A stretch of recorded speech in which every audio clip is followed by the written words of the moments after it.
επιδείνωση των σχέσεων μεταξύ των Αμερικανικών και των Ρωσικών δυνάμεων που βρίσκονται στη Συρία, επισήμανε για άλλη μια φορά η Αμερικανική στρατιωτική διοίκηση, εκφράζοντας την έντονη ανησυχία της ότι μπορεί να συμβεί ένα πολύ θερμό επεισόδιο ανάμεσα στις δύο πλευρές και ειδικότερα στον αέρα, καθώς η κατάσταση με τα ρωσικά μαχητικά αεροσκάφη που πετούν πολύ κοντά αλλά και πάνω από τις αμερικανικές βάσεις έχει αγριέψει πάρα πολύ, αυξάνοντας τον κίνδυνο ατυχημάτων ή ακόμη και συγκρούσεων στη Συρία.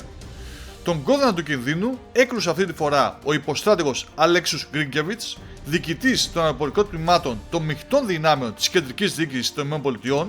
μιλώντας σε δημοσιογράφους, τονίζοντας εμφατικά ότι η κατάσταση τείνει να βγει εντελώς εκτός ελέγχου και μάλιστα αναμένεται να επιδεινωθεί ακόμα περισσότερο,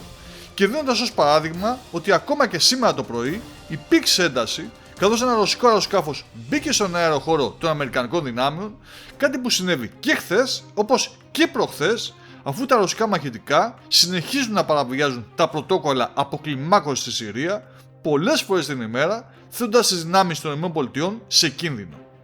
Η είδηση αυτή των δηλώσεων του στρατηγού αναρτήθηκε σε πολλές ειδησιογραφικές ιστοσελίδες, όπως για παράδειγμα στην Voice of America, από την οποία αντλήσαμε και εμείς τις περισσότερες πληροφορίες,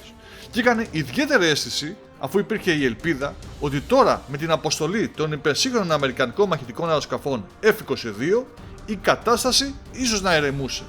Αντιθέτως όμως αγρίεψε, όπως είπε ο Γκρίνκεβιτς, ο οποίος και χρησιμοποίησε μια βαριά έκφραση για να δείξει τι ακριβώς συμβαίνει, λέγοντας ότι η ρωσική αεροπορία ενθαρρύνει τους πιλότους της να εμπλακούν σε καραγκιοζηλίκια στον αέρα.